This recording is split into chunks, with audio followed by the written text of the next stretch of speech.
YouTube, it's Will Development. This is my 279th weekly update. I meant to grab this beforehand and I totally forgot, and there we go. Okay. Just want to have my phone in my hand because I've gotten into this habit of just sort of going over the numbers I'm looking at this week and what I've actually been working with, that kind of thing. So, this was a rough week for me. In terms of, I didn't plan a lot of things out well. I didn't realize on Monday I was supposed to be going heavy, like pretty heavy, like PR territory heavy.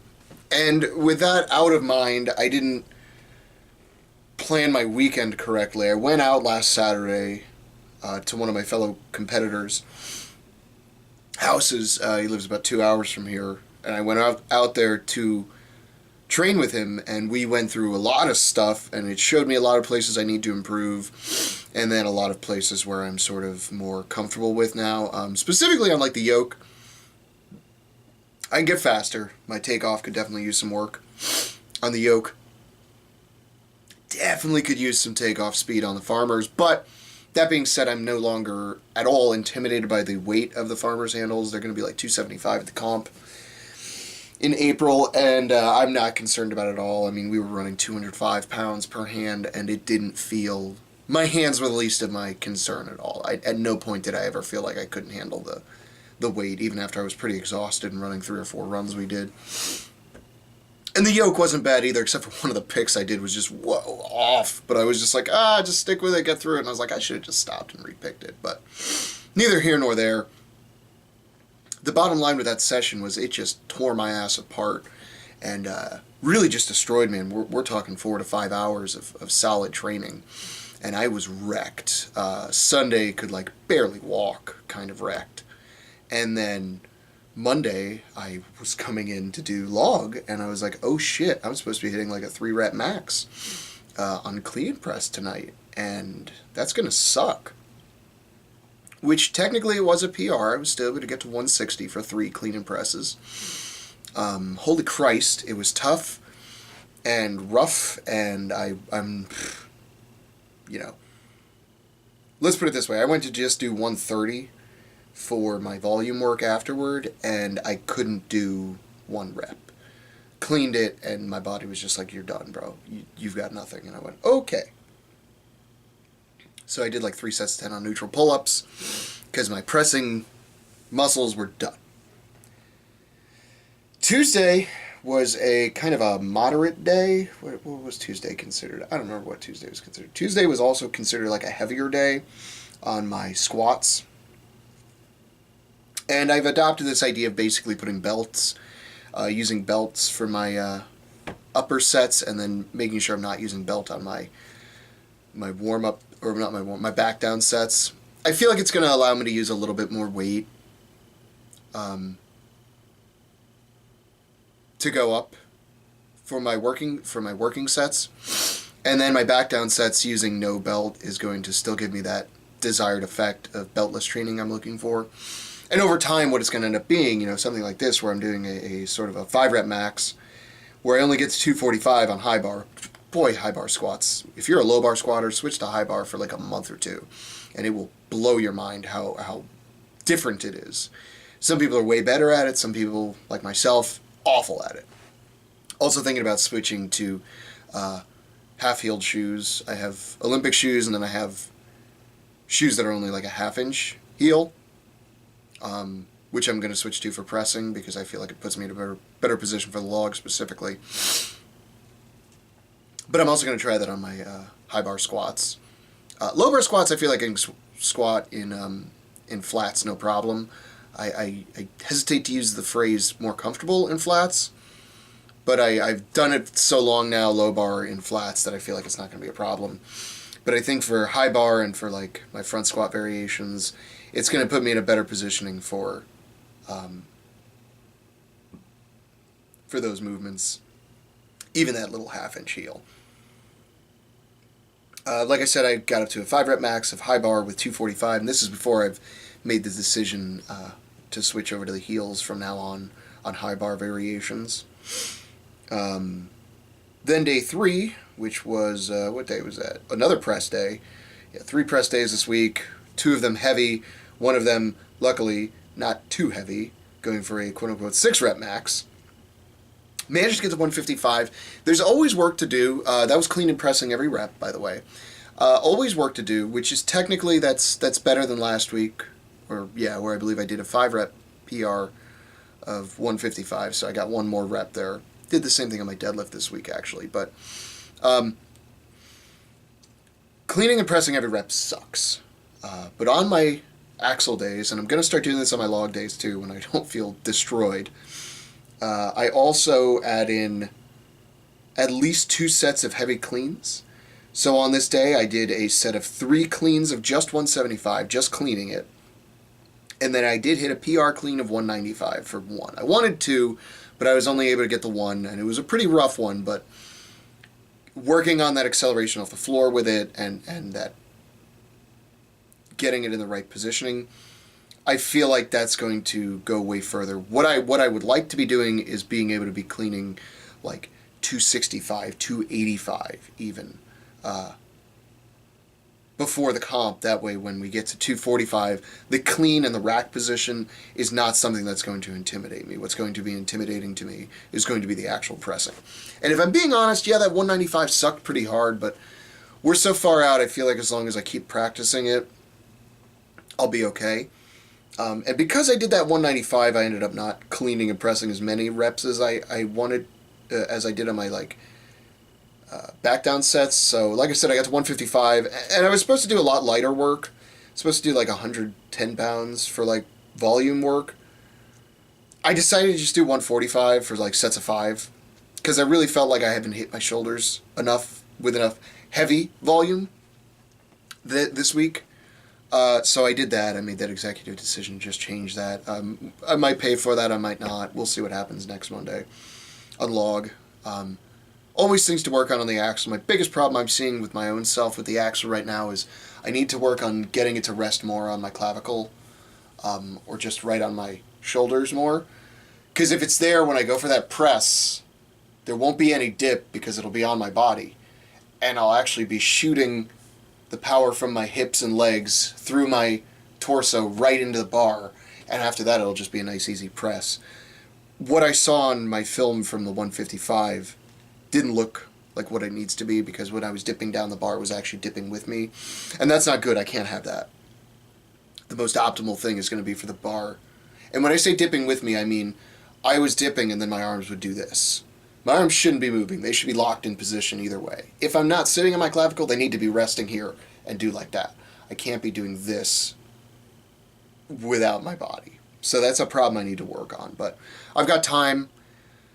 I may even get into like front rack holds with just like a barbell, just help stretch that out more before I press, and then try to figure out some way I can do that for the actual competition day, just in case it's still like I wake up tight or something like that. So I'll probably have to figure out some sort of band situation to make that happen. These are things you have to think about when you're going to competitions, like, oh yeah, I'm not going to have all these pieces of equipment to stretch myself in the right position or do prehab. So things to think about. Tonight, skipped my accessories just because, holy hell, I did a lot of work tonight. Ended up, like I said, breaking a new PR. This is a lifetime PR as far as I know. 9 reps at 335. That is with a belt and straps because, again, heavy sets for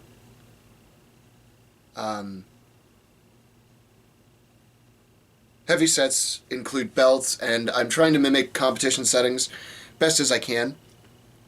The only thing I'm neglecting or not using is my warm shorts and my rebound shorts. I only use those on days when I go for PRs, so like my 3 rep max days, test days, stuff like that. Just because I'm trying to use as little gear as possible, but as we get closer to the comp, I will be wearing every single piece of equipment I plan on wearing at the comp for that particular event. So for deadlift, right now I'm using a deadlift bar with straps, double belting it with my small belt. No sleeves right now, just because honestly sleeves don't help that much on deadlift. I don't see a point in wearing them. In my opinion, they just get in the way sometimes. And on my particular knees, they don't do a hell of a lot. Like I said, if anything, I've gotten caught on sleeves before, and it's been a little bit of a problem. So, avoiding sleeves for now. Might change later on. I might change my tune as the weights get heavier, but we'll just wait and see. Like I said, 335 for 9, which is a pretty good number. And then I hit a set of 15 at 215, which was my volume work for tonight. Fortunately, there's no footage of that, but there's a set of 10 that we got footage of. So we'll go from there. Like I said, I wanted to go heavier on deadlift just because it felt like I wanted something to feel good tonight, this week, really heavy, because these last few days have just been really wrecking me, just ever since that Saturday training, which was actually really good, but body just hadn't quite recovered. I'm glad I stuck to the plan, because tonight's volume and tomorrow's lighter training at the gym is going to take me further, finish up my accessories, single leg deadlifts, stuff like that. And a lot of unilateral work I'll do tomorrow, including some pressing stuff. Probably do some more rowing. I'll probably make up some sort of circuit with like one leg deadlifts into like circus dumbbell rows, and then finish off with like, I don't know, some sort of shoulder movement. I'll figure it out. I like to make my accessories up every week to week, just based on how I feel, based on what I see on certain movements. So we'll play a lot of it by ear. I plan on touching a tire or two tomorrow too. I actually did flip the lighter tire at the gym. I don't know what it weighs. I think it's like 300 something pounds, and flipped it like 4 times. Didn't feel like anything. So want to flip the big one just for the competition happening in like 2 weeks. I've got one, and that one's literally just for fun. But I would still like to not zero every single event, so it would be nice to at least be able to flip the tire once or twice, that kind of thing. And then at the actual competition, push and pull the truck that's going to be there. I know I won't zero the full Sturker event, which is just a Husafell stone load to a hip hinge. I'm sorry, to hip height. Starts at 200 for my class, which I know I can do. And then what's the other event? There's a hammer hold out here. That'll probably do some training for that tomorrow. I think it's like 40-something pounds. Even if I only get like 2 or 3 seconds on that, I'm okay with that. I'm not concerned with like winning that event or anything like that. You know, like I said, I'm just going to have a good time.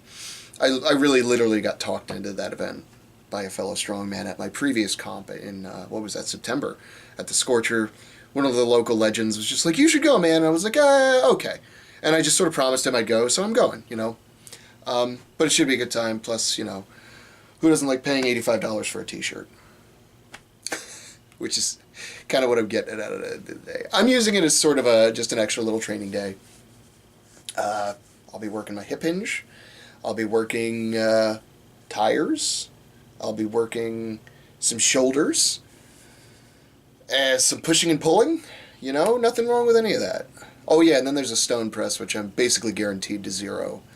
It's like a 193-pound stone, which I can't even press 193 pounds gun to my head anyway, and stones are way more awkward. But that being said, I'm still going to lap it. I'm still going to try to get it to my shoulder, and I'm still going to do what I can with it. So, you know, hey, you never know. Maybe they'll give me a rep. I doubt it, but we'll see, because they're being funny about it. They're basically doing like if it gets to like just above your forehead or something like that, they're calling it a rep. So essentially, I'd only have to get it to here. So maybe if I get it here and just sort of like lay back enough and just sort of press it and turn it into like an incline bench, you know, I mean, I'm like a 300-pound bencher, so maybe if I lay back enough and stand up with it, I can make it happen. That'd be cool to get 1 rep. That'd be cool if that was my first comp I didn't zero a pressing event at. We'll see. I'm rambling on. I apologize. Thank you all for watching. If you have any questions about anything, I'm slowly getting more into the idea that I'm willing to talk a little bit more about my training and my ideas behind training and my philosophy on training as I'm sort of developing my own ideas. I hate when I say but if you have any questions about anything, just let me know. I'm willing to answer questions that anybody might have to the best of my ability, or at least point you in the direction of resources I happen to find useful. I'm well on my way back to being strong again. Right now, the fact that I can pull 335 for 9, I mean, that feels great, and the fact that my back feels strong doing it. I still deal with hip and back pain almost almost weekly.